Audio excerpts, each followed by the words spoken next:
The big question for him is, will he consent to race? He's refused to race the last twice now, in the Grand Annual and in the Red Rum yesterday. Despite the changing of headgear, he still looks recalcitrant today also. Yeah, he's got to be in the Last Chance Saloon, and I'm afraid the landlord is saying, lads and lasses, let's have your glasses, because if he refuses today, they'll ban him, I think. I think so. There is French Opera 6 in the Queen Mother Champion Chase behind Sizing Europe, making mistakes at the third last and the fourth last when just beginning to get under pressure.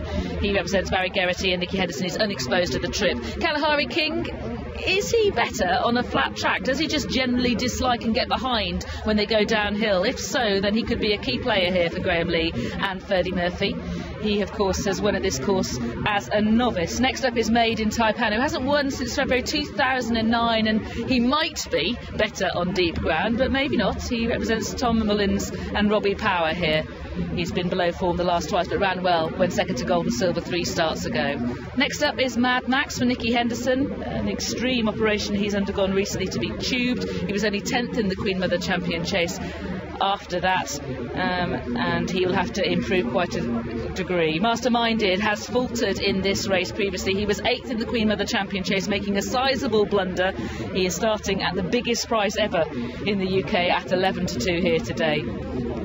Next up we have Tartak for Penny Brennan and Tom George. In the winners' enclosure yesterday, Tom George with Nakara, fantastic victory. Can Tartak, who makes the odd blunder, make it a significant big race double for that yard. Then we have Tranquil Sea, unbeaten this season, missed the Cheltenham Festival with a setback, but he does have extremely good form and might well find this tight track to his liking. And we haven't seen Summersby, who got loose beforehand this meeting last year and got a kick down at the start when defeated by Mad Max. He's also unshipped his rider in December at Cheltenham on the way down to the start, and I wonder whether that might be the reason why we're not seeing he's already down at the start, Summersby. So Henrietta Nice has taken the wise precaution of making sure that Summersby is down by himself at the start, opting out of that parade. Let's talk about Summersby, Graham, because this is D-Day for him in many ways. The argument that's been put up for him this season is that he needs at least 2.5 miles to be at his best now. Here's his chance. We're going to see the champion chase, which was a big day for several of these. Masterminded fluffed his lines with a bad blunder 2 out when in contention. Summersby had hit 3 out pretty hard, if memory serves. Both horses couldn't go with Sizing Europe, Big Zeb and company late on. Sizing Europe, Big Zeb aren't here today. Summersby now has to get back to the level of form he showed to get within a snotty nose of Masterminded in the Victor Chandler chase at Ascot over 2 miles, staying on really powerfully under Haddon Frost that day. You can see that Summersby can't find any extra. You can see that Masterminded, having made that mistake and faded, is eased right down out of the picture. So Summersby had been, I think, steadily progressive to a peak performance at Ascot, so this came as something of a slight anticlimax. He's not beaten that far, but today he should not have any excuses. I hope he's got down safe and well. This ought to be his right trip, but you're right to touch on the fact that he came here with seemingly ideal conditions last year and didn't deliver. He didn't. There were those circumstances I just described. Got loose beforehand, got a kick down at the start, but he was beaten by Mad Max at a distance that probably doesn't play to Mad Max's strength. I also put it to you that when he ran here over hurdles, when he was beaten by El Dancer, he also didn't run up to his hurdle form. Yeah, fair point. You've been a big fan of this horse, but are you losing faith at the moment somewhat? I'm not convinced that this track suits him. I'm definitely convinced that he is a very good horse over 2.5 miles, but I am acknowledging the fact that I keep making excuses for him. Yeah, whatever the trip here, at some point in the race you generally have to be able to accelerate, and he's a high-class lolliper, isn't he? He seems to have the... I wouldn't be surprised if he's a 3-mile horse next season. I wouldn't be surprised in the slightest. I've backed him already for the Gold Cup, as I did this season. I've backed him for next season's as well. I tend to agree. I think this track might not play to his strengths. Masterminded. Let's talk about him in this trip. Well, he's been a formidable horse, but a bit like Denman now, you wonder whether he'll ever recapture the peak powers. He was very good this season in 3 runs prior to Cheltenham. I wasn't surprised to see him disappoint at Cheltenham because the ground was proper good ground that day. They clocked 3 minutes 54 and change. He's not that quick anymore, Lydia, and I think this trip ought to be within his compass. He is potentially a tempting price, almost double the best price ever. We'll find out in a minute. It's a riddle, this one, really tight. It is. Kalahari King also coming back to a track that should suit him well. And we also have Tranquil Sea, who's an interesting raider for Eddie O'Grady. The ground is definitely tightened up from yesterday. The time's somewhat quicker. The official ground has been changed dozens of times. Here we go.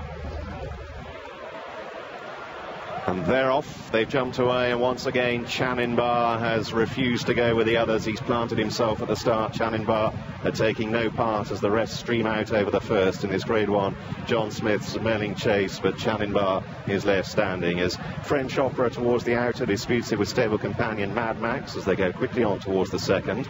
Alberta's run AP with a white cap is up between horses, and French Opera are rather backed off that one, and it cost them a length or two in the air as they move on quite swiftly towards fence number 3, the first of the ditches. Mad Max taken on by Alberta's run. French Opera much more slick on that occasion.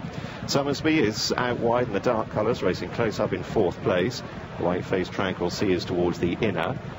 Then Tartak, Masterminded, Spotted Jacket is weighted with from Kalahari King, and Made in Taipan is just last. They go to the turn from the back straight first time. That is Mad Max who dictates. So just a swinging early pace. Alberta's run tracks him from French Opera. Summersby is wide of Tartak, and then Tranquil Sea white cap towards the inside. Masterminded is next. Kalahari King is back at last but one. Made in Taipan observes from last place as they take the cross fence, the 5th, all safely to the other side, and they make progress towards the top of the straight first time.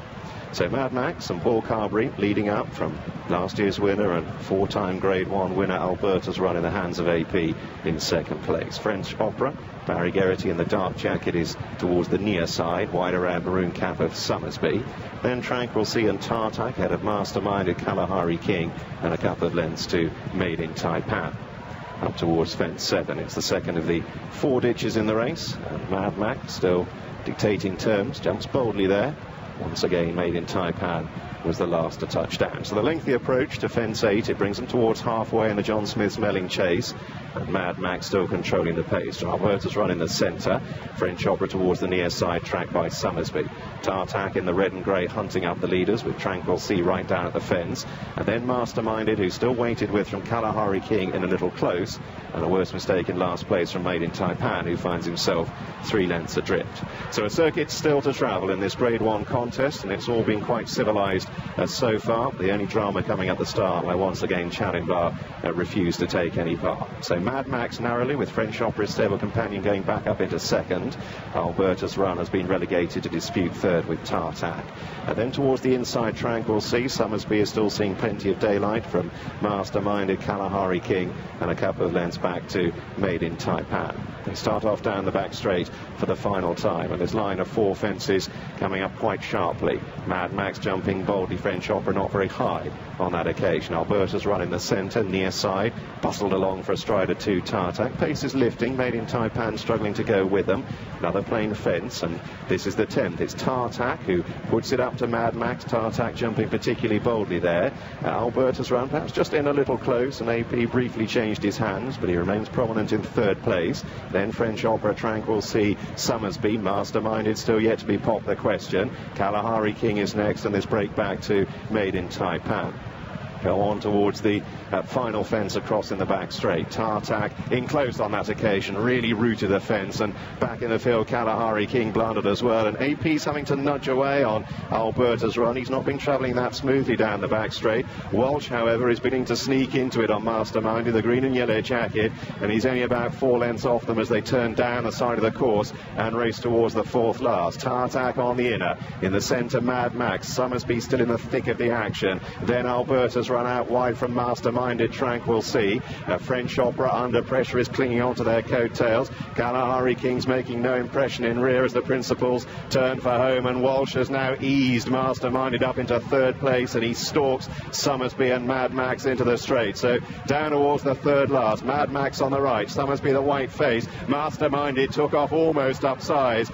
Then Alberta's run driven along, and Masterminded cruises up to challenge as they race towards the final ditch. 2 from home then in the John Smith's Melling chase. Masterminded joining Mad Max. Alberta's run still snapping at the heels. He's been driven along for a fair way. Summersby's back in 4th, then French Opera and Tartak, and it's Masterminded who breezes into the lead on the run down towards the final fence. Last year's winner Alberta's run is chasing, then Summersby. Mad Max for the 1 pace. Masterminded given an inch of rain, draws towards the final fence. Spring-heeled lead, that surely settled it, and he draws away up the run-in, and Masterminded back back to his imperious best, and the former champion chaser is storming clear. It's another Grade 1, and Masterminded wins the John Smith's Melling Chase. Albertus run in second, Summersby third, followed home by Tartac, French Opera, Mad Max, Tranquil Sea, and Made in Taipan. Masterminded has won. A highly consistent, highly rated horse who's put up performance after performance this season until putting in a subdued run at the Queen Mother Champion Chase following a blunder, but he stepped up in trip here. Different tactics under Ruby Walsh, and he has triumphed in the John Smith's Melling Chase for Paul Nicholls. He's come well clear of in second. Alberta's run, not quite the double for him this time around. Tony McCoy riding for John Joe O'Neill, and it had been hard at work for such a long time, and his gritty horse still managed to finish second. And in third it was Summersby. He loomed up like a likely winner, but when Masterminded went past him, the response was limited, albeit that he then belatedly stuck on for third for Robert Thornton and Henrietta Ninth. Fourth was Tartac, fifth the French Opera, and sixth the Mad Max, who travelled really well into the race and then once again appeared not to quite get home over 2.5 miles. Different trip, but a big result for both Paul Nicholls and Ruby Walsh and this horse Masterminded. Cool and deadly.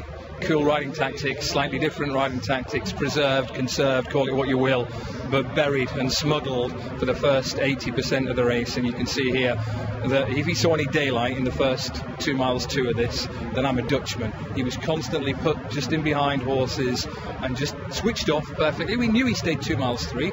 This 2 miles 4, he plainly stays this really well now.